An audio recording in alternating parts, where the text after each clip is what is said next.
Okay, I'm George Porter. I'm the engineering librarian at Caltech and co-chair of the ACRL STS Scholarly Communication Committee, uh, a small subcommittee of the committee has put together this program.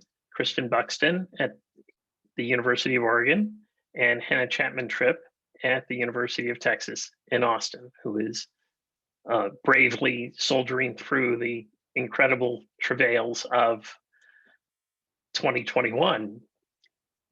2020 wasn't enough.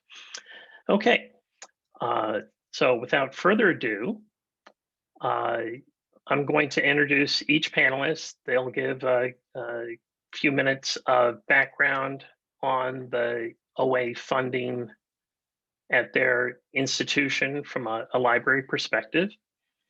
And then we will move on to a question and answer period. So please be ready with your questions. First up, Christy Allen from Furman University in South Carolina. She's the Associate Director of Digital and Resource Management. In her role, she provides strategic leadership for the acquisition and description of new library materials, digital collections, scholarly communication initiatives, the library website, and library systems.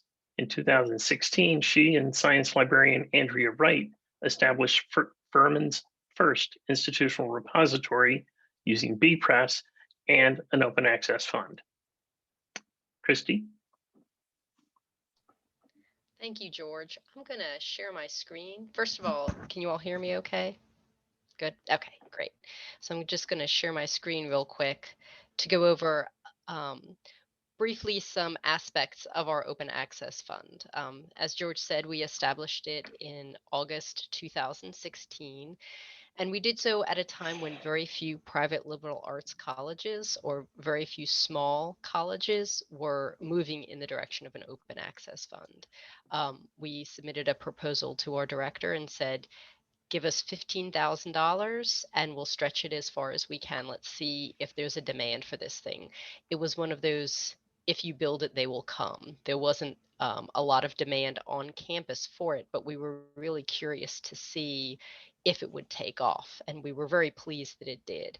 So our goal in establishing the fund was, within reason, to fund as much of the APC or the article processing charge related to an open access article as possible.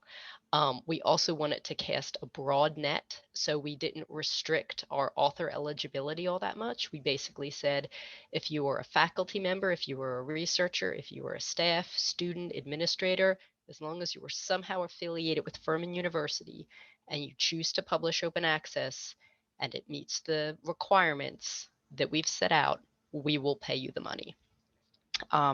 In terms of eligibility, we specifically looked at peer-reviewed, fully open access works, and when we say work, we mean the article itself, published in a reputable title. So we did also look at hybrid models. So if a peer-reviewed journal offered a hybrid solution where some articles were open access and some were subscription only, those also fell under the publication eligibility. And we determined reputability looking at other sites like the Directory of Open Access Journals, and looking to make sure that we weren't funding predatory journals. We did not have a funding cycle. It was first come, first serve until the money was gone.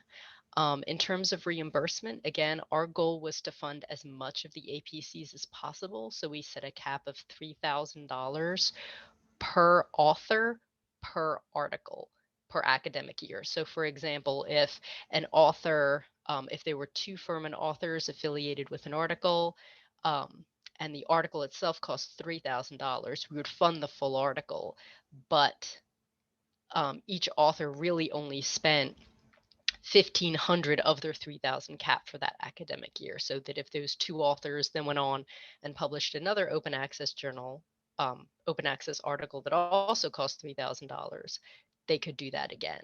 But we said you can only get up to 3,000 per author per academic year, because we really did want a lot of different faculty requesting publications from the Open Access Fund. In terms of progress, we have funded 21 articles, and that has cost over $32,000. Sorry, I'm moving my screen here. Over $34,000. Sorry. So over the course since 2016, that's how many we have funded. I did want to say real quick before I finish this 5-minute spiel that we've actually had to freeze our open access fund. As of April of last year, we froze it. All unnecessary university expenditures were frozen because of COVID. And so we are just now at a point this week where we are working on a proposal to reopen our open access fund. So everything I talk about today in terms of our fund is pre-COVID. And I will be happy to answer any questions about what we're thinking in the future and how our fund will change based on COVID. So I'm going to stop screen sharing and I'll turn it over to the next presenter.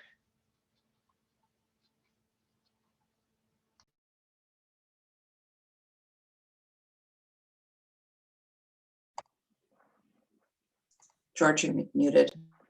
Yeah, can you hear me now, Christy? Good point.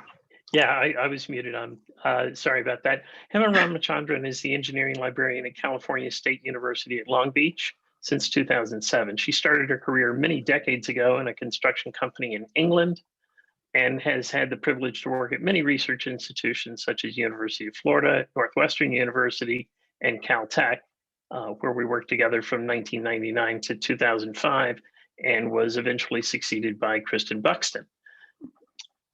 Hema is a longtime SLA and ASEE member and has presented many papers at the annual conferences and served on many committees of both associations. Currently, Hema is serving on the newly formed SLA Leadership Advisory Committee. She has been honored with 2 SLA awards, Leadership Diversity Award in 1996 and Engineering Librarian of the Year in 2016.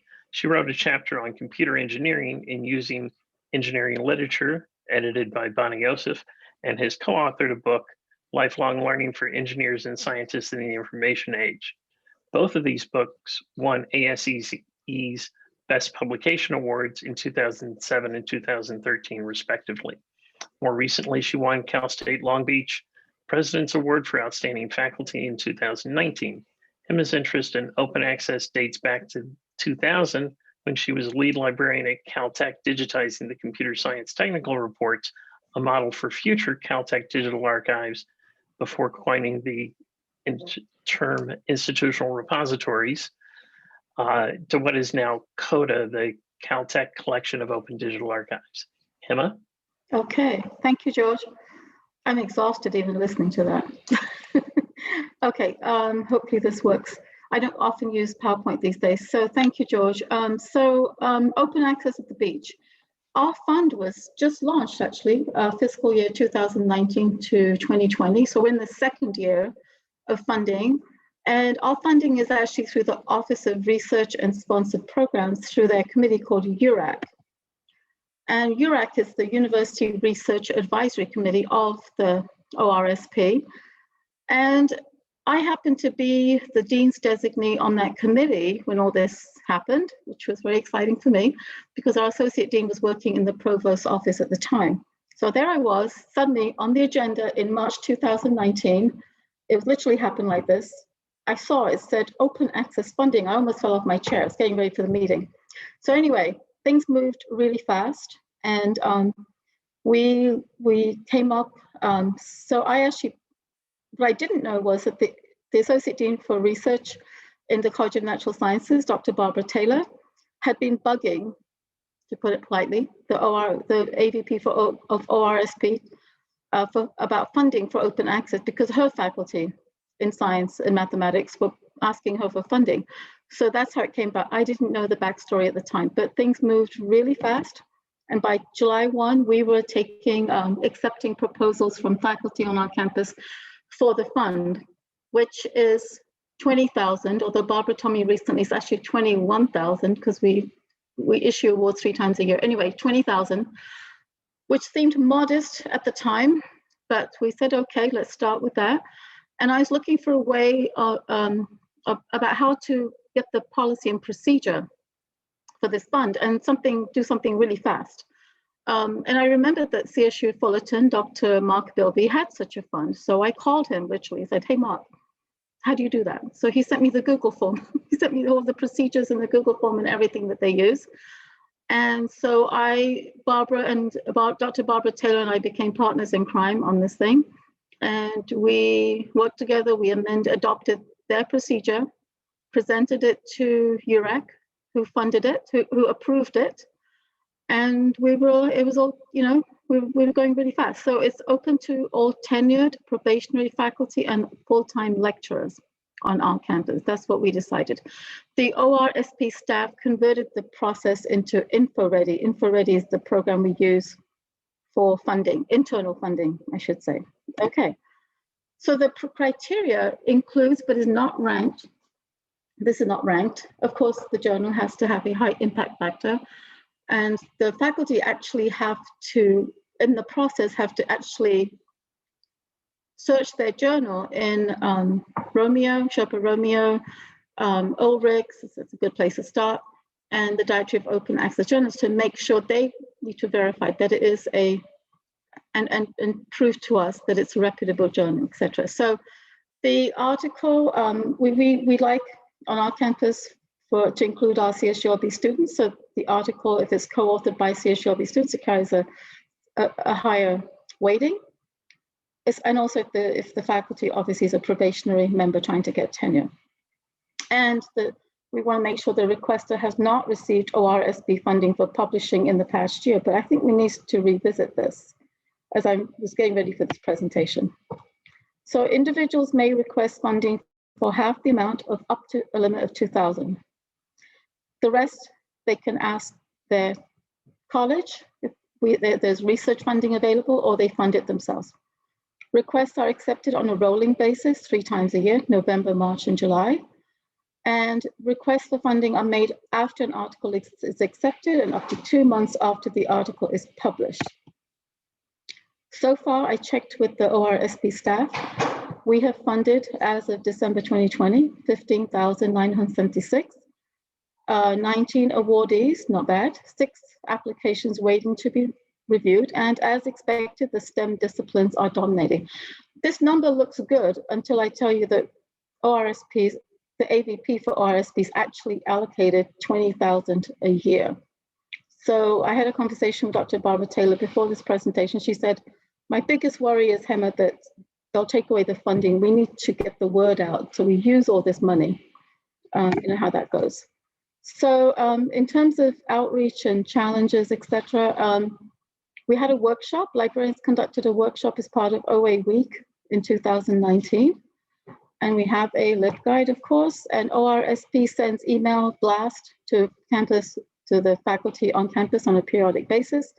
We hope the associate deans on UREC encourage their respective faculty to publish in open access. As I said, using up the allocated funds is actually our biggest challenge, and I didn't realize that was going to be a problem. And we have even more funding now at the CSUs for open access. You may have heard about the exciting CSU Elsevier pilot agreement, and I saw my colleague Tracy Gilmore is on this webinar, and she and I are the CSULB point of contact. I'm her sidekick. She's the main one. Tracy's our collection development officer. So this provides CSU researchers with access to Elsevier journals and supports open access and access publishing. For applicable Elsevier journals, there's a list, and it's a pilot program, and it's for journals that have been accepted for publication between January 1 and December 31st, January 1, 2020 to December 31st, 2021. And if the CSU author, and they have to be we have to work all this out first, the corresponding author applies for article processing waiver, they're granted it. So there's a process, and Tracy and I are the ones who certified that the faculty really are our faculty asking for the waiver. Anyway, that's it. That's how our funding is a little different. It's not through the library, it's through the sponsored programs. Thanks, George, I'm done. Okay, and I unmuted this time. Next up, Miriam Rigby at the University of Oregon, where she's Senior Librarian for Anthropology, Indigenous Races and Ethnic Studies, Sociology, and Open Access. She is a strong advocate for open access via a wide variety of means. She co-edited 2 books for ACRL Press, Librarian Stereotype, Deconstructing Perceptions and Presentations of Information Work in 2014, and the 2019 title, Motivating Students on a Time Budget, Pedagogical Frames and Lesson Plans for In-Person and Online Information Literacy Instruction. Miriam? Thank you. And Emma, could you stop sharing your screen so I can share mine? Oh, yes, of course. Sorry. Okay. Yeah, so I don't have a slideshow, but I was going to show a couple web pages I have loaded up here. So yeah, I have been working on open access at the University of Oregon since about 2018. It's been an interest before then, but that's when I officially took it on. And I'm on a variety of committees related to it. And one of them is the Senate Subcommittee on Open Access, which hopefully you can all see on the screen now. The website for that okay, I'm seeing some nods, good. And this group has been working on a variety of open access things that we can do. And one of them is getting a policy going. We've been working since I think about 2000 at the University of Oregon to try to get various iterations of open access policies so that people are submitting to our institutional repository. We had another push for it. I think we had a push around 2000, a push around 2009. I was here for that one. A push around 2013. And then now we're in the midst of another one, but that takes time, obviously. So we've been working on other ways towards open access in the process, including memberships with various open access publishers, and then this APC fund. And in 2013, we did try 1 year of an open access article processing charge fund. And it was somewhat of a success. We spent our money. I think we had about 40,000 allocated then. But for this round, we just started 2020 to 2021 to revisit it. We've changed a number of the rules of who can get the money and how it's allocated because of issues that came up in 2013. So I'm sorry if I'm a little all over the place with this. There's a lot of details that I want to cover. So as you may see, hopefully on your screen, we have kind of a very dense outline of how we determine who can get funding. We allow up to $2,000 per researcher, but we do allow more per article if there are multiple UO researchers on an article. And we've actually, most of what we've funded have had multiple authors. So while not all of them have been over $2,000 allocated, we have been able to fund APCs that are closer to $3,000 or $4,000. We have $80,000 allocated for this year. It's called a pilot year, and we got all of this from gift funds, or primarily from gift funds. And we really wanted to make sure that we could fund as much as was coming in. And we're actually kind of meeting the schedule almost ideally at the moment. We said we'd try for about 30,000 in our fall term, 30,000 in our winter term, and about 20,000, something like that, in our spring term, pardon my math. But, you know, if it doesn't get spent out in each term, it can roll over. People can apply for it at any time. And we do have it very open of who is allowed to apply. UO researcher can mean anyone from an undergrad to senior professor to just someone who works at the UO but isn't actually in a research position. If you're publishing, and if you're publishing into a fully open access journal, so we're not funding hybrid journals. We consider that a bit more predatory because it's not necessary to pay the fee. And if it's listed in the DOAJ, and if our committee, we have a committee that Kristen's actually on, Kristen Buxton here in the meeting, in her capacity as a collection manager for the sciences. We have our various collection managers on it, as well as myself and another open access leader in the library, Franny Gady. If we review it and don't find any flaws, we basically award the money. We're not too picky about who's requesting. However, within this, we do prefer to fund early career people, undergrads and whatnot. So if those people are on a request and there's too many requests to fund, then we would prefer those. Otherwise, we're funding, senior faculty and whoever applies.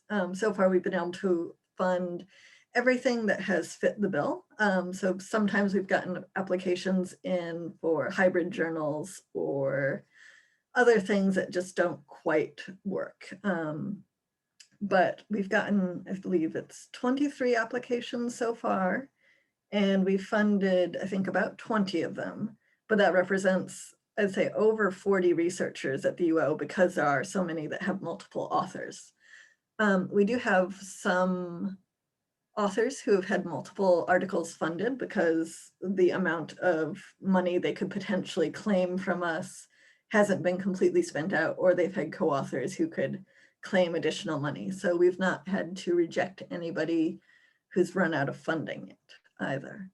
I've just scrolled down a little bit so you can see a little bit more of our publication guidelines about what qualifies as a journal, what qualifies as an applicant, and all that. Sorry, seeing if there's anything else I wanted to talk about here. I'll just show you our form really quickly. It's pretty easy. We're not trying to be exclusive. So we're just asking, who is applying, what their affiliation is. We do insist that they get an ORCID number. And so if they don't have one yet, they have to go register for one. We will not accept an application without one. And that sort of feeds into, I'm going to stop sharing my screen for a minute. That sort of feeds into kind of our motivation in this award. We do a lot of different open access support options. And I don't think anybody at the UO thinks that APCs are the end all be all best way to support open access. But we do see it as a means to an end. We see it as a way to outreach to our faculty. We see it as a way to support our faculty at the moment. And inform them about other open access options. For instance, the people who we've had to say no to, we've given them other options for, okay, you could get your article open access in this way, or through these other means, or in the future, you might consider coming back. We try to be very encouraging of open access pursuits in general. And in terms of how we're going to define success, how we're measuring that, we're looking at making sure that we fund people from across a wide variety of fields of study. One of our problems in 2013 was that we were funding almost exclusively, I mean, not entirely exclusively, but almost exclusively a couple science labs who kept applying for the same group of funds. And we gave them a lot of funds. It was great for them. It did support open access publishing, but it didn't support across a wide variety of fields. So we are trying to make sure that we do get people from a wide variety. We have so far, we've gotten people from education, psychology, chemistry, physics, anthropology, quite a few areas. We've gotten also a number of comments about how this isn't as accessible to people in the humanities because they're not already applying to publish in open journals for various reasons. We do acknowledge that, and we do try to find ways to help support other people publishing open access, even if they're not originally pursuing articles or journals that have an APC because they're not expecting funding or because that's not really the model in their field. So we see this as one way to support open access. And that's about what I had to say for now. Okay, thank you, Miriam. And you said that University of Oregon is working on an open access policy. As a former chair of the Coalition of Open Access Policy Institutions, I would be remiss if I didn't say that merely working on a policy is grounds for joining COPE as an affiliate member. Okay, that plug's over. Next up is Kaiser Walker. He is the Director of Collections at Cornell University in Ithaca, not the med school in Manhattan. He's been engaged for many years with local and national efforts to promote sustainability and openness in scholarly communication, with a particular focus on publishing practices in the humanities in a time of technological and institutional change. He oversees the Cornell Open Access Publishing COPE program, which underwrites processing fees for open access publications by eligible Cornell authors when funds are not otherwise available. Kaiser serves as managing editor of Signal, Modern German Letters, Cultures, and Thought, an electronic and print book series co-published by the Cornell University Library and Cornell University Press in collaboration with Cornell's College of Arts and Sciences. He holds a PhD in German Studies from Cornell and a master's in library science from Syracuse. Scholarly interests include critical theory, German Jewish studies, war and representation, and media studies. Kaiser is the translator of The Arts of Cinema by Martin Seal, published in 2018. Kaiser. Thank you, George. I'm going to share just our web page for the Cornell program.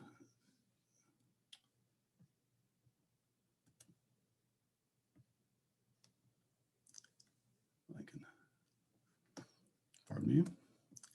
So Cornell has been administering our open access APC program for 10 years. It provides support for eligible Cornell authors publishing in open access venues. It's called the Cornell Open Access Publishing Fund, known as the COPE Fund, a subsidy program for article processing charges within certain parameters. I oversee it as the Director of Collections because it's funded entirely out of the library materials budget. It has, for the past several years, had a $25,000 annual allocation. But when it started, it was a startup with startup funding from the library and the provost's office in 2010. In the fall of 2009, Cornell was one of the original signatories for the Compact for Open Access Equity, which was initiated at Harvard. And it's still around, and they have a website. I think there are about 20 signatories there, but looking at it in preparation for this, it doesn't look like anybody has signed on since 2014. So I'm not sure exactly how active it is, but there's also a list of compatible, what they call COPE compatible institutions, which I think includes the University of Oregon, Miriam's institution. So Cornell's COPE program was founded as Cornell's instance of the Compact, the other COPE program, the broader one. And our fund underwrites reasonable article processing fees for peer-reviewed open access journals when funds are not otherwise available. So that means, and I think most of you have something similar, that means that if grant funds are available, or even if it's possible to apply for grant funding from the agency that an author is working with, even if they didn't include it in their budget, they're not eligible for funds from our COPE program. To be eligible for COPE, a journal has to provide free access to all peer-reviewed articles. So in other words, hybrid journals are not included, and delayed open access models, with embargoes are also not included. A few years ago, we expanded eligibility to include book chapters as well as whole books, but this is with the same $3,000 per publication limit that we use for the journal. So it's obviously just a contribution to any open access book project that comes forward. And there's been very little use of that, actually. We started doing it because we'd had a couple of requests, but I think we've done 2 or maybe 3 books up to now, or contributed to them. And everything else has been open access articles in the way that probably most of the other funds are doing. Through the first 8 years of the program, we were supporting any author affiliated with Cornell's Ithaca campus. So actually not the medical school, which has a different budget and isn't included in the program, but anybody affiliated with Ithaca who wrote an article that was eligible for support could apply and receive support as long as funds were available. But we began to, as the word got out about availability of funds and as people began publishing more frequently in open access venues, we began running out of funds before even sometimes the spring term. I think the last year we had the very open eligibility, I think we ran out of funds in November with the fiscal year starting in July. So it began to feel like we opened this door and then had to close it on the faculty and other authors. And it became a frustration, I think, for all sides. We considered closing it up at that point, and discussed that with our faculty library board, and decided in the end, instead of closing down, to narrow the eligibility criteria in order to hopefully direct the support where the need was greatest. We ended up restricting COPE support to faculty members who are not tenured, or sorry, to authors who are non-tenured faculty, or to other eligible authors, including research staff, including students, grad students, undergraduates, anyone affiliated with Cornell's Ithaca campus who is not a tenured faculty member who has an eligible authored piece can apply for funding. And I'm going to show, hopefully without too much ado, what that looked like. So this was, we made the change after 2017. And I hope you can all see the pie chart. We were getting 59% of the awards over the course of those first 7 years going to faculty, including tenured faculty. After we made the, and 21% to graduate students. When we made the change after 2018, so this is just looking at just 2 years of funding, you can see that the percentage going to faculty went down to 31%, and to graduate students expanded to 35% of the funding. And I think that you know, it reflects obviously the tenured faculty no longer receiving funding, but I think it also shows how that restriction really began to put funds where they were probably more obviously needed than in the first few years of the program.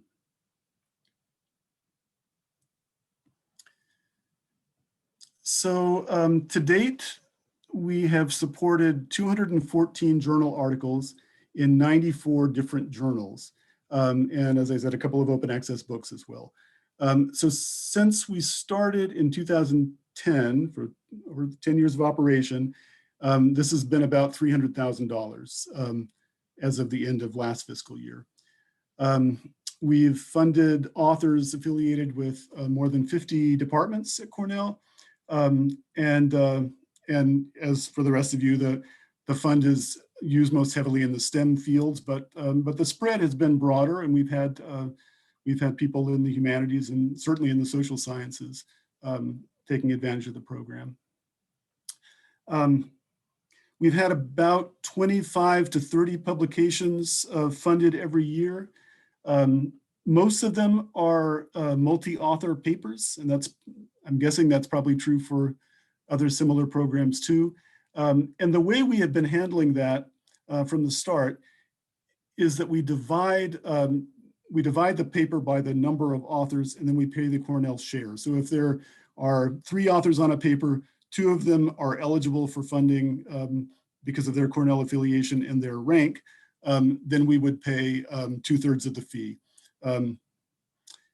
We make it as simple as that. It doesn't matter if it's the corresponding author who applies, or in some cases we've even had for graduate students, sometimes their faculty mentor applies on their behalf, and that's typically a tenured person. We can still accept that application. We just don't pay the share for the tenured co-author. And then finally, I want to say a little bit about the publishers we've been paying APCs to. As I said, there are 94 journals, and these 94 journals over the course of the program have been brought out by 30 individual publishers. But more than half of the articles that we've covered up to now have appeared in the journals of just 3 publishers. The largest of those, with 49 articles, were published by PLOS, the Public Library of Science. And you probably know that's a not-for-profit platform that was founded as an open access publication. Next comes Springer Nature with 41 articles. Of course, it's a huge commercial publisher, but with a growing open access program. And finally, the third big one with 28 articles was Frontiers, which is a fairly new commercial journal publisher that started out publishing open access. So overall, about 40% of what we have funded has been for articles published in not-for-profit venues, and about 60% for in commercial for-profit journals. So I'm going to leave it there, and happy to talk more in the questions. Okay, thank you, Kaiser. We've got a handful of questions lined up. First from the committee, and then we'll move into the questions that have been flooding through the chat channel. Thank you all, and keep them coming. First off, what other funding for open access has your library or institution provided, if any? I can jump in right now and say that we haven't, and this is becoming a big problem. We're actually at a critical point right now with our open access fund. So I've been taking lots of notes from all the other speakers because this is incredibly helpful. When we have more demand than we have money, what do we do? And we've talked about tapping into some of those other resources on campus. Can the provost's office help? Can the dean's office help? Can our faculty development center help supplement the funds so that it's not just the library bearing the burden, but also let's look at alternate funding. Let's reach out to our grants office. We already have an asked if grants support open access funding. And we were told only if it's written specifically into the grant. And so then the next question is, how can we make that happen so that we're taking the burden off of our fund for those grant funded projects and only really funding those publications that have no other funding options? So right now we're the only game in town and we're shut down because of COVID. So it's pretty tough. Here at the University of Oregon, we have a lot of different avenues that we've been funding open access. Our digital scholarship services department actually helps publish and host a number of open access journals from the University of Oregon. Either, I think we've got one undergrad research journal that comes out of the library itself with UO partners, and then there's a couple faculty members on campus who run open access journals that we provide hosting for.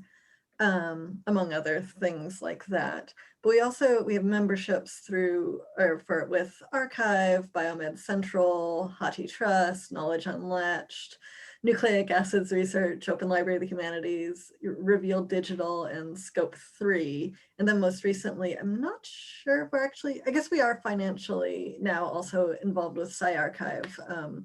They just recently launched, and my little pitch, I'm on the new member advisory board from Libraries and other research institutions. If you're interested in getting involved in SciArchive, it's a psychology version of archive. We're looking for members.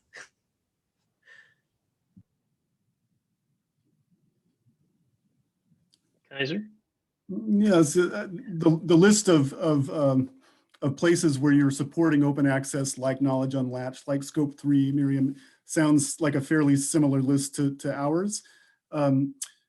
Cornell Library did host, was the host institution for archive for a long time, about 17 years after it moved from Los Alamos.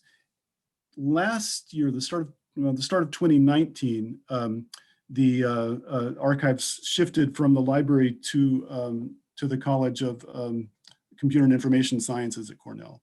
So we are still sort of involved in various ways, but we're not the immediate host anymore. The Cornell still is. We're also, as of, I guess, just last year, a tome institution. I don't know if others are involved in the tome initiative, which stands for Toward an Open Monograph Environment or something like that.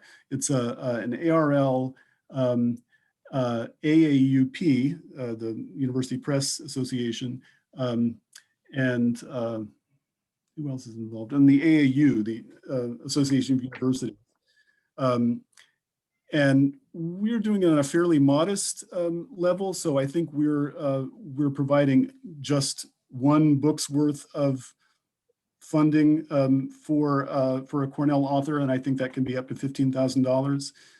But Cornell Press, which also administers that award, is one of the presses that accepts tome books and has published several. And I think that, we tried to sort of patch something together, as I said, with our COPE fund by opening it up to book publication. But, really, tome is something that's much more suited for books, and I hope that it's something that catches on and expands. Emma? Well, we're just excited to have the CSULB Open Access Fund, and I just hope we use that money. I think that's the next thing. I no longer have a seat on that subcommittee of URAC because our associate dean is back, and she's back on URAC, and she's the one with Dr. Taylor approving those funds. So we have that. We have Elsevier, which actually Tracy's there. She can say we've had at least dozen, I think, articles that we've approved. Tracy Gilmore, and through the Elsevier fund, so that's good. And I know that I know this in a roundabout way that the colleges, for instance, engineering and science, I know they have research funds that they supplement with. Like we only give 50% funding. So and Barbara's getting tired of funding all the open access with her research funds. She didn't have enough.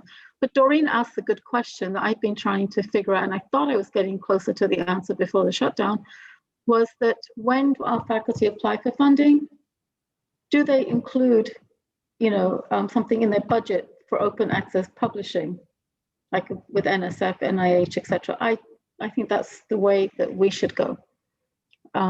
Anyway. What's been the impact?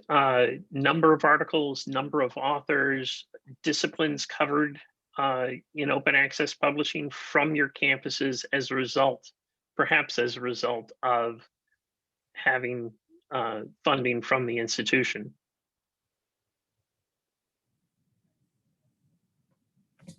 Does anybody have before and after idea? No, as I mentioned at Furman, we really didn't have a good handle on how many people were publishing open access. We knew of a few faculty here and there. So it really was kind of a let's build it and see if they come model. And it was pretty slow in the beginning. We only had, I think, maybe 4 authors apply for the first 2 years, but then word of mouth got around, and open access has become much more the norm, particularly in the sciences, and suddenly the demand just went off the charts.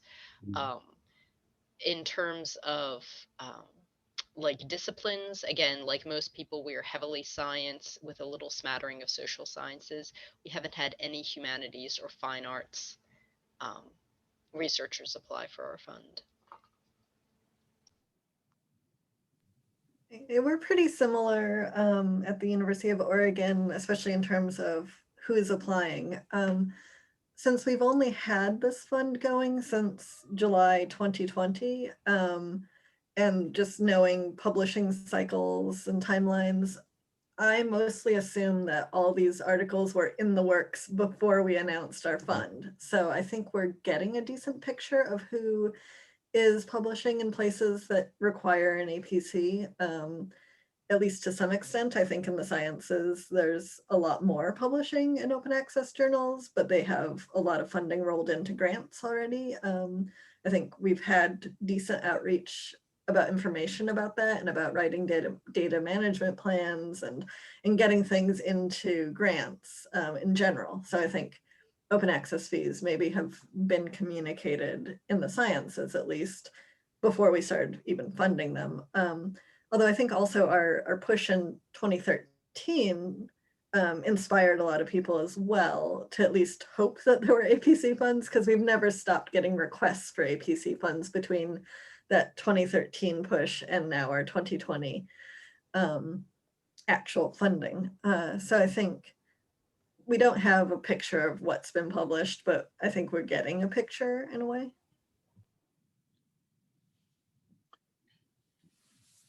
Okay, I'm going to dip into the. Go ahead. Go ahead. I'm going to dip into. It's hard to say before and after, but I know that it took about 4 years for us to make our way through the first pot of money for our fund. And after that 4 years, the funds just started going. No matter how often we refreshed it, they would go before the end of the fiscal year. So I don't know, if that's causative or if it just happened to coincide with the growth in open access publishing. But with very little marketing, we've seen real growth every year.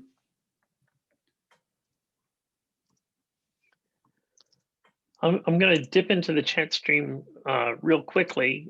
And Tom Volkanine asked, any of you have an idea of the number of authors publishing in open access journals, but not being funded by the library? And I'm going to take a stab at that. Caltech doesn't fund open access publishing fees. In fact, we've had discussions with the provost office about read and publish agreements, and the provost office view is that the library budget comes from the provost. The faculty have their own research funds, and that's where extra costs should be coming from. So, not sure, but we are seeing roughly 5% of articles coming from Caltech year over year are being published open access, whether as a result of NIH, NSF, Wellcome Trust, Bill and Melinda Gates Foundation, HHMI, all require or provide access to funding as part of the grant process. So anybody else have any insight there?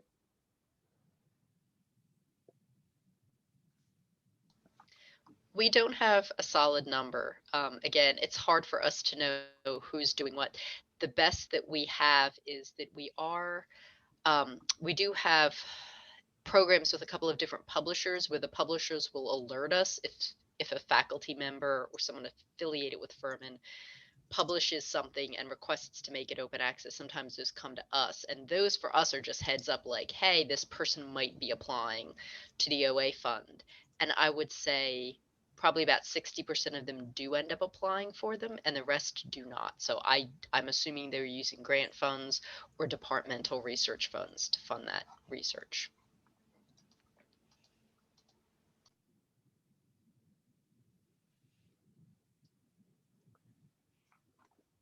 Okay.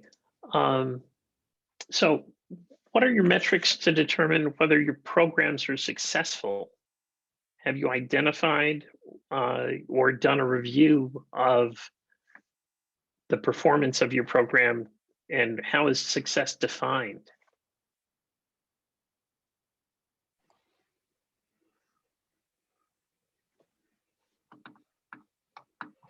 If I can say something, George, I think ours is too early. We're still in the early stages, but to me, success would be if we just use up that 20,000 every year, so, and not give it back to our ORSP. So right now, and the before and after, that's a good question.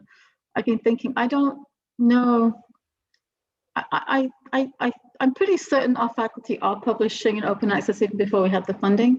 And I think in some cases, I was just thinking about this, I think I might have heard about this anecdotally. If they're working with a researcher, let's say at UCI or Caltech or somewhere, I think, you know, they're co-author, so they may be getting funding that way through their co-author, right? But it's hard to tell unless we actually do a survey, the before and after, or go into Web of Science or do a big study in various databases to figure out who's publishing open access at our institutions. It seems like a really good summer project. Not right now. Anyway. So we did we did a thorough review after that first 4-year mark when the initial funds ran down, and decided to continue the fund on the basis of, I think, the steady use of the funding and the spread of the disciplinary spread, the departmental spread of its use.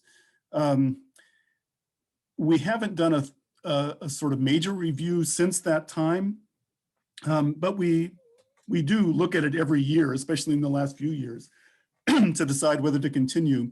And we've been working, especially in the last 3 or 4 years, more closely with our faculty library board, which has been a real advocate for continuing the fund, and also, as I think I said, for trying to direct it more in the direction of graduate students and junior faculty.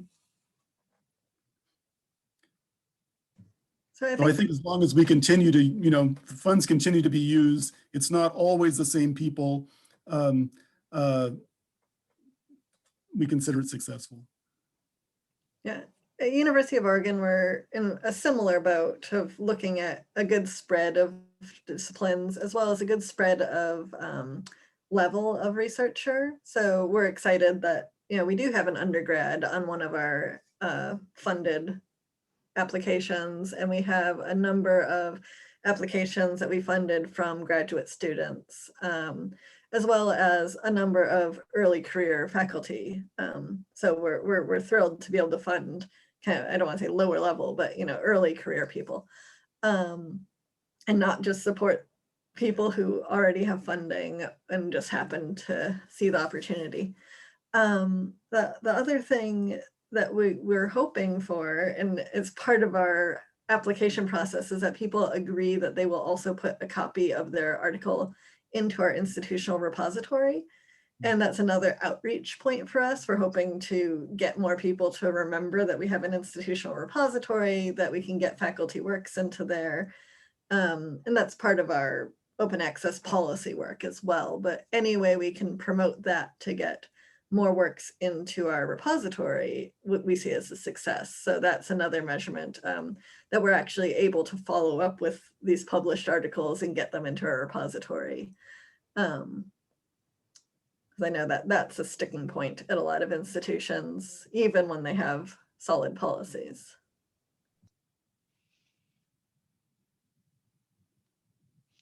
Okay, I heard several mentions of hybrid bad. PNAS is a reputable journal. I don't really think they double dip. I think they offset subscription costs based on the APCs that they pull in, and was far and away the most popular open access venue at Caltech for the first part of the previous decade, and at least the first half of the previous decade. So care to say why something like PNAS would be evil to fund?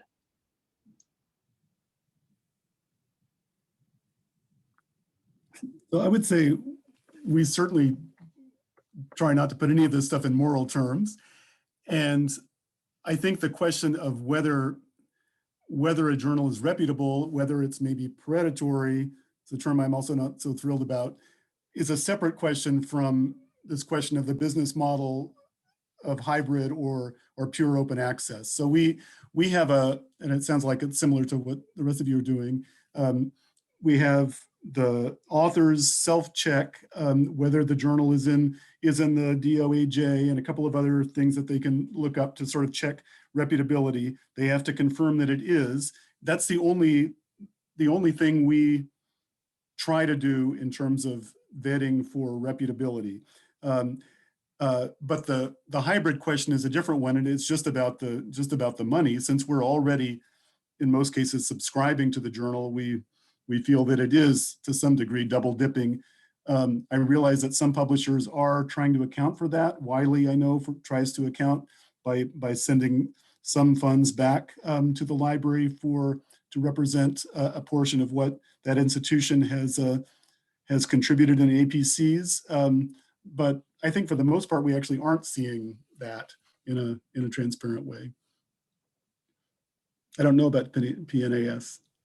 We actually recently denied an anthropology request for a publication in PNAS. And I mean, I was pretty sad to do it because that's one of my departments and I like this professor, you know, I try to remain unbiased, but we did deny it. And part of the reasoning was that PNAS, after a year, everything is open, whether you pay that early fee or not.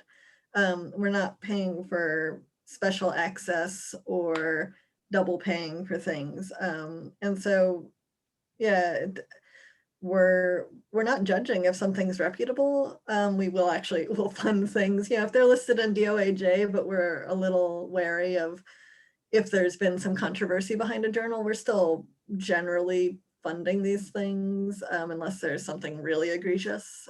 So we aren't applying moral standards like Kaiser said. It's more of a, are we paying twice, or is this the only way to get something published open access? Are we supporting full open access rather than just supporting a journal that also has other funding models? Yeah, and at Furman, we do support hybrid publications, but we don't like scream it out loud to everybody so that it's obvious that we do. It's in the guidelines, but it's kind of buried down in there. Like, you know, if your hybrid journal meets all of our qualifications that we've laid out, then we will fund it. We've only actually had one application for a hybrid journal. And in that case, we did not own the journal. We did not pay for the journal. So the only way that we would have gotten access to this faculty member's work would be to fund their OA article. So we felt really good about that. It met all the qualifications based on our guidelines. We've never been in a situation with the double dipping, and I think that that would be an interesting situation. And based on Miriam's point, the way that she describes the way that PNAS works in terms of making everything open after a year, I suspect if we had been in that situation, we probably would have made the same decision, because we really want to stretch these funds as far as possible and really give them to the people who need them the most. And I feel like paying a lot of money for a year's early access is not the best way to do that. I like the idea of saying we'll fund the hybrid journal if we don't already have a subscription. Elegant solution.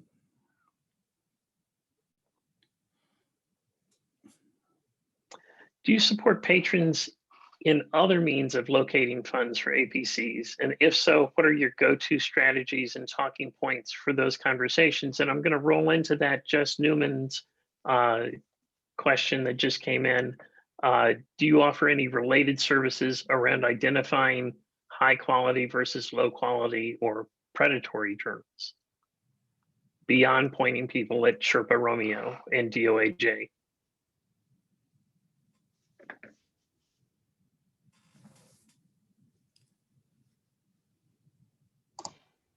George, I don't know about service, and I have two more of my colleagues on there, but I have done it on a one-to-one basis with engineering faculty who are getting into a new area and they don't know where to publish. And of course, usually at the time they're trying to get tenure. I remember one case, not using any names or anything, she did get tenure, but she wanted to publish in a particular journal. And I had to convince her, please don't do it. I don't know what this journal is. It's not turning up anywhere, but I'll find you another journal for your topic, you know. So that was the case where I could not, you know, in all honesty, say, and it was very crucial for her. She was just coming up for tenure. So on a one-to-one basis, I do, and we did a workshop as part of Open Access Week in 2019. I think we need to do more of those. So now that we have a fund as well, to drive more people to the fund to publish.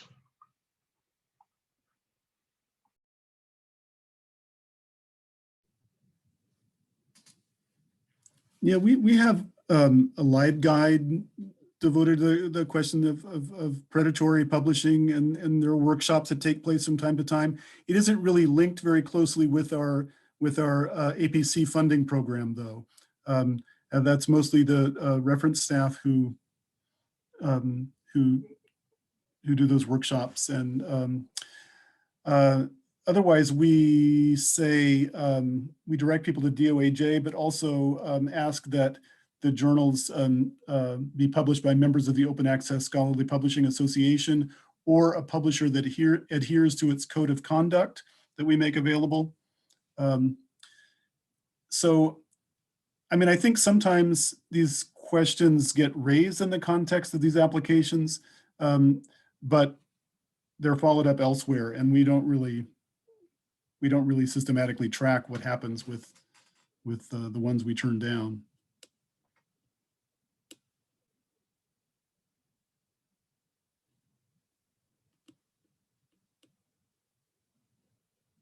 Keep finding myself muted when I don't want to be. Emma, you mentioned the impact factor as one of the criteria that are considered. You have several. What is the role, what is considered high, and the fact that many are not in journal citation reports. Many OA journals don't appear in journal citation reports because they haven't been picked up by ISI or whoever they are today. Clarivate. Yeah. I'm dating myself. Mm-hmm. What impact factor services do you utilize? Well, I just threw that in because that was in the policy of the announcement that went out. But we have the faculty do the little research themselves as a part of their education. So going through, you know, Sherpa Romeo, DOAJ, and also I'm trying to think Ulrichs. Although Ulrichs I'm finding is not as reliable for this, but also they have to articulate why they want to publish in this journal. We look up the journal, etc. We haven't, as far as I know, because I'm off the committee now, we haven't as yet denied anybody. We're trying to, our philosophy was let's encourage people to publish and not discourage, right?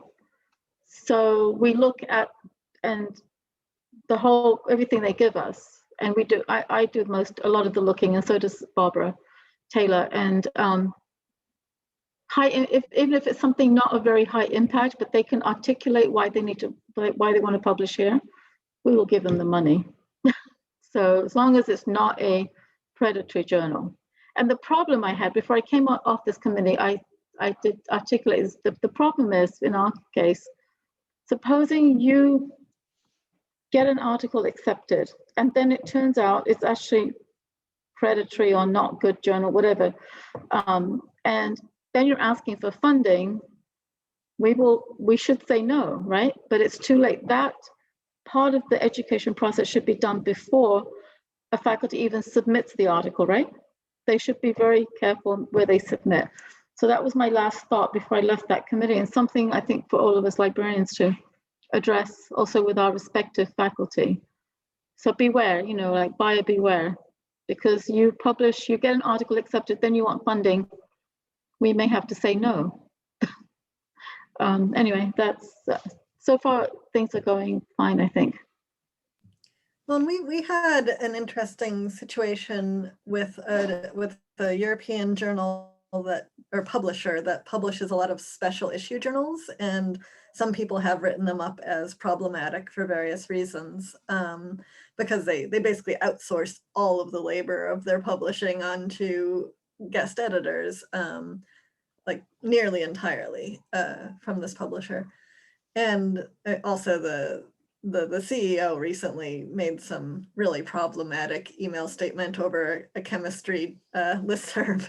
So there are various problems with this journal, but because they're soliciting special issues, a lot of faculty members get these and think, oh, this is great. You know, I'm being asked to, you know, edit a special issue of a journal on my topic. And they do it. And we've had one come and ask for the APC to, you know, fund the publication of this actual full issue, or maybe their portion of the issue, as the editor statement or their blurb that they write in it.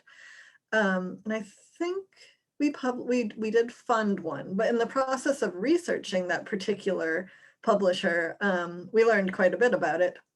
And, you know, a couple of weeks later, a different faculty member in one of my liaison areas came to me asking for input because they'd been solicited via one of these emails also. And I was able to say, hey, look, now we've got all this information.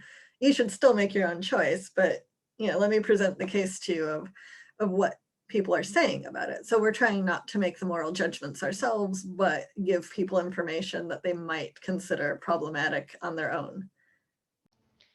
And how did that conversation go, Miriam? Because I noted in chat that we had one professor challenge us on MDPI. And so I did a lot of research about it and found out, yes, there were some journals that were questionable, but DOAJ launched a whole investigation and they found that they met all of the standards for open access. And because they met our guidelines, we should fund them. But then in our little group, the group of us that reviews these open access applications, we decided maybe if someone applies for an MDPI publication again, we would do that. We would just let them know, hey, just to give you a heads up, you know, this meets all our qualifications. We're going to go ahead and fund it, but there have been some questions among the faculty about whether or not this might be predatory. That conversation was a landmine, and the faculty member just went nuclear, was like, this is a foremost journal in my field.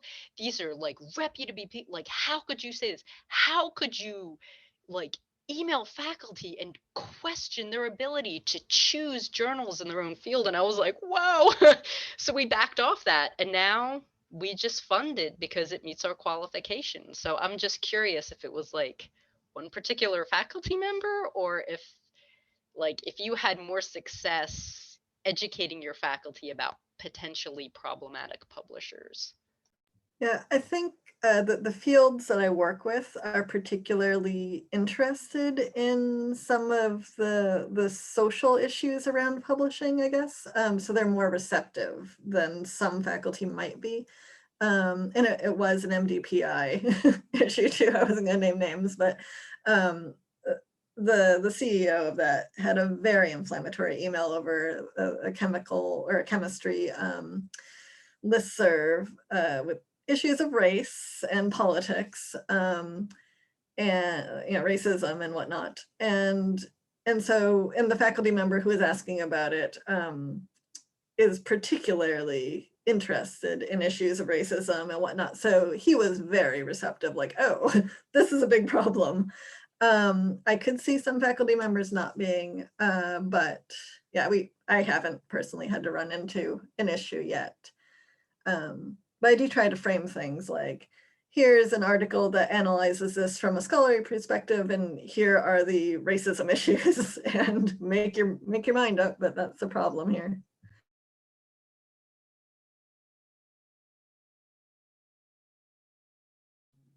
Yeah, I think it served us well that we haven't that we have a fairly simple set of criteria and ask the submitting authors to go through the checklist themselves and work it out. And it really does become a pretty simple question of, does it, you know, if it's in DOAJ, then we fund it. And I think maybe keeping the question of whether or not we provide funds to somebody who's trying to publish somewhere from whatever we might say if we're asked, or to somebody who shows up to a workshop around these kinds of questions, keeping those things separate, I think has probably served us well. Wasn't necessarily a conscious strategy, but that is the way it's worked out. Kaiser, you mentioned that Cornell has been assisting with book chapters and entire books. Mm-hmm. Are any of the others also doing so, or is it narrow? Are the policies narrowly crafted to articles? We wrote our policy around articles. However, we were approached by a faculty member who said, I'm expecting to have this, you know, open access book charge, and I've got funding for all of it except for $2,000. Would you consider funding that? And we looked at it and we thought, yes, this fits within the ideology behind our APC fund, in that it is genuinely open access. It's not some hybrid thing. This thing isn't going to be an ebook without going open access in this particular case. And so it really fit within our ideas, and the funding amount that the person needed worked for us. Typically, I mean, I don't know if you've used Knowledge Unlatched tools to look at publisher open fees for books, but they tend to be $12,000 to $15,000, which, you know, that would use up our funding very quickly. So we just can't support full funding, but, you know, for a reasonable request, we can do that probably, usually. So we're definitely open to it.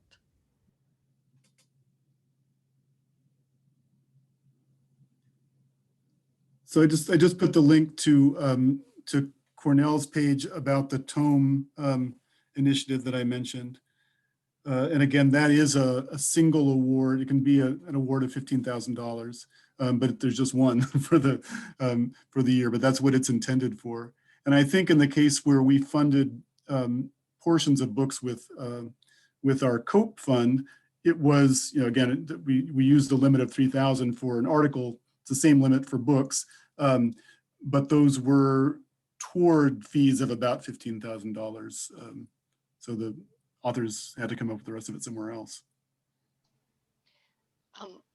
Looking over our guidelines, we do actually fund books, and the reason that I didn't realize that is because when we wrote these guidelines 5 years ago, we've never had a single person apply for book funding, but our guidelines are general enough and do specifically say that it has to meet the criteria for the Directory of Open Access Books for book chapters and books. So.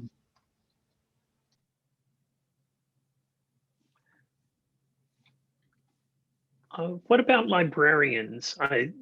Most of these policies have explicitly talked about faculty. I'm not sure the faculty status of librarians at all of your campuses. If librarians are staff at any of your campuses, are they also included in OA publishing support?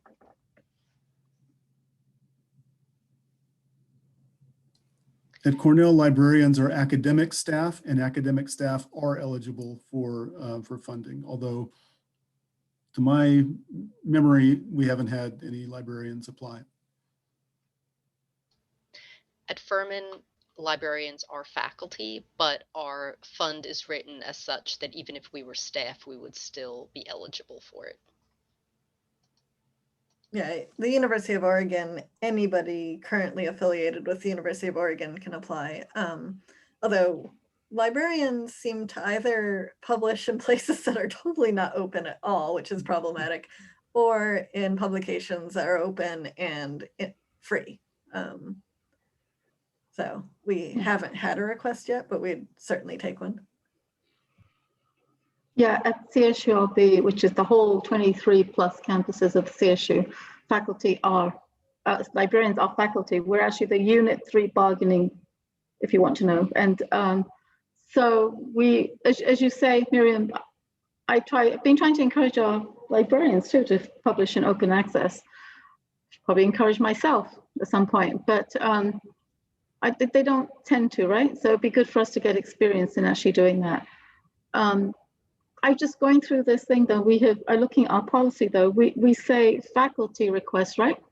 One way that we could increase usage of our faculty is have our grad students request funding. And so that only just really occurred to me. I'll be putting that forward to the committee because we do have we have a doctoral program actually in engineering with Claremont.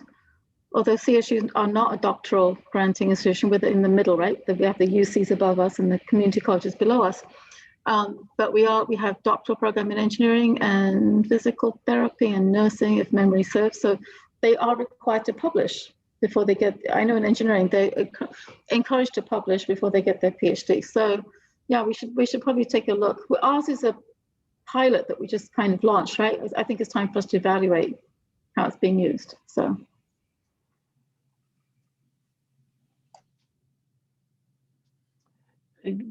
And you brought up an interesting point about librarians publishing.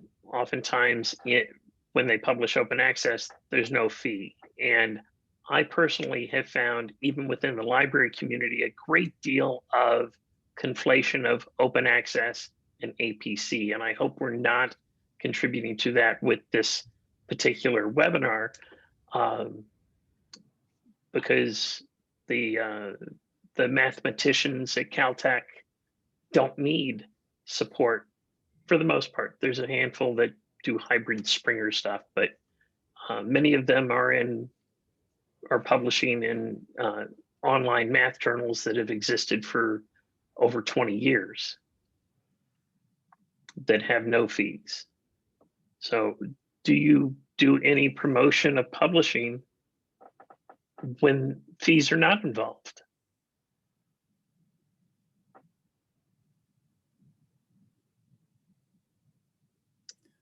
So I think I would say that, maybe just speaking for myself, feel a lot of ambivalence about APCs and the implications of a shift toward open access in that mode. There was a report that we did at Cornell probably 15 years ago, I guess,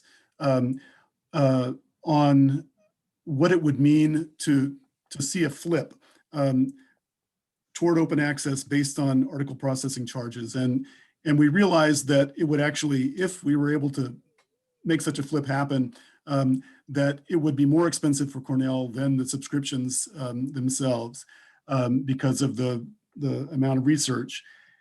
And not only that, but that it, there's the issue of the unlevelness of the playing field for authors at institutions that don't have the funds to cover APCs.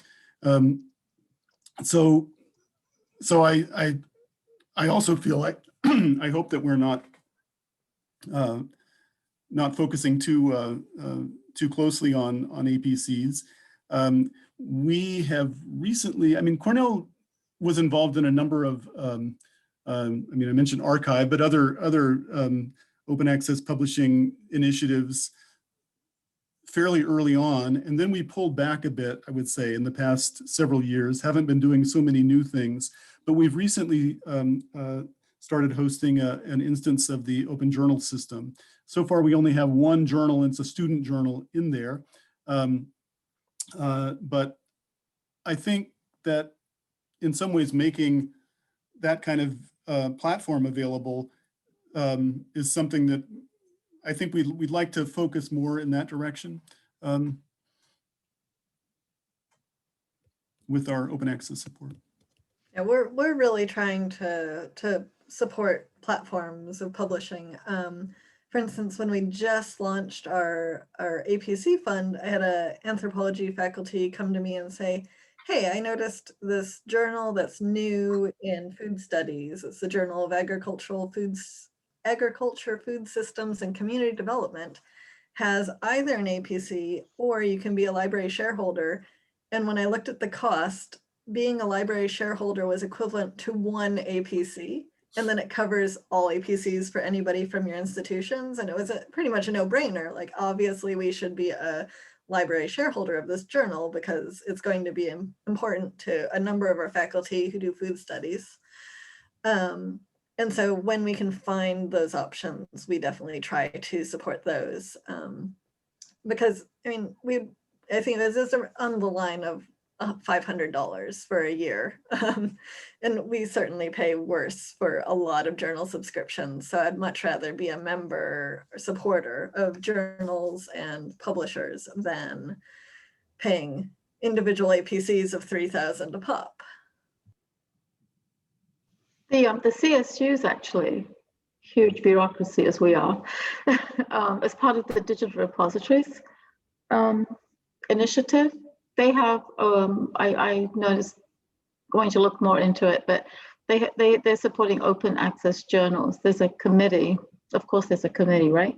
There's a committee doing that, open OJS or something, Open Journal Systems, and believe they have a representative, we have one from CSU on that committee. So they're promoting, I wish Mark Bilby was here, he's involved in that. He's involved in a lot of things at the CSU level. He's the Scholarly Communications Librarian from Fullerton. So we're doing that, trying to, but you know, things move slowly with our 23 campuses, but it's going to happen. So what, if any, change do you think there has been on campus in the view of value and of the library based on their role in open access publishing and support for open access?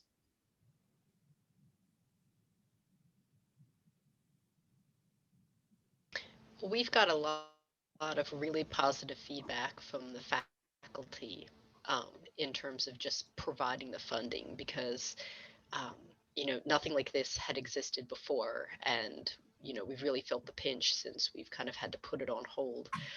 So I feel like more authors are considering open publishing because they know the fund is there.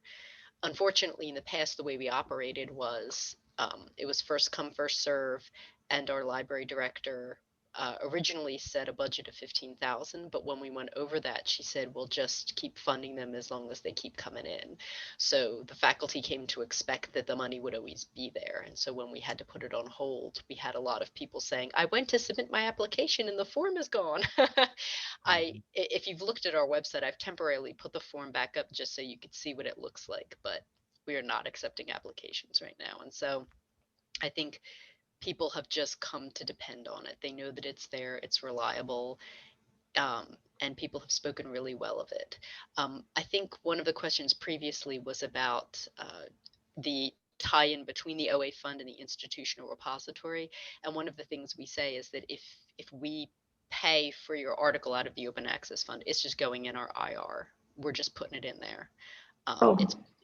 It's part of the what you get when you accept our money. So it's in the fine print when they fill out the application. It says, by accepting the money, you are also acknowledging that we will put a copy up in our institutional repository. And we say, you know, if you link to it or talk about it, we would appreciate you saying that this article publishing was made possible through our OA fund, so that we can again get the word out to more people that it's there. That's a good point. Is there a requirement to be mentioned in the acknowledgements attached to funding?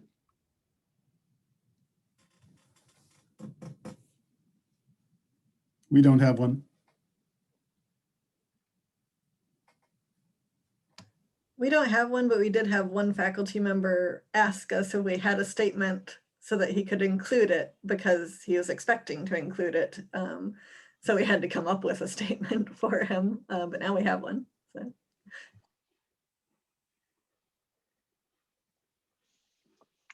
Okay, we are down to the final 5 minutes. is there anything that you haven't said yet about your programs that you would like to? We'll give you a minute each. Emma? Oh, when I, this funny story came into my head. I'll tell you real quick. It was when I first came here, and my colleague, she's actually the communications librarian. You can probably look her up and find out. When I talked about open access and funding and APCs, she said, "Oh, that's just wrong." This was like 2008. "That's just wrong, Emma. That sounds like vanity press." And then I decided never to have that conversation again. But she's very receptive now. Things have changed. What I'm saying is things have changed that much that it's become acceptable. It initially in the humanities, I think, and social sciences, it was considered like vanity press. So anyway. Okay, I'm just moving across my screen. Miriam? Sorry, I missed what we're supposed to be. What else would you like to say about your program that you haven't had a chance to say in 1 minute? That's a good question. I feel like I've said quite a bit. Generally, I think, APC funds are good for the moment, and hopefully we can move towards supporting platforms of publication and actual journals and publishers more than the APC model is. That's my main goal. Christy? I've made allusion to it a few times, but we are in the process of reevaluating our fund. It was pretty much like Christmas every day, like you give everybody all funding so long as the publication is eligible. And we're at a point now where we really have to hunker down and do a good review of it. And one of the things that we're planning to do is limit funding. So we're going from $3,000 to $1,000 most likely. And so we're moving from a model where we are the sole source of funding for APCs to being more of a subsidized type model where we'll help you pay your fees, but don't expect to get the full amount from us. So it'll be really interesting to see how that change will be accepted. Maybe we'll come back and do this in 2 years' time and see. Kaiser? Yeah, I guess I just maybe echo what Miriam said, that I think what we're doing with APC funding and with Gold Open Access is a really important model that we're supporting alongside other approaches. It's a good way of keeping a lot of the added value that we like from formal scholarly publishing, like editorial oversight, coordination of peer review and marketing and so on. But it does have some structural problems that need to be addressed. And so I hope we can find other ways as well. I think that one of those ways might be libraries taking on more of a direct publishing role. Okay, and with that, we are down to the last minute. I would like to thank each of our panelists and Gina from ALA, who has kept this up and working, and of course, Kristen and Hannah for bringing this all together. Thank you very much, all. Thank you, George. Thank you. Bye.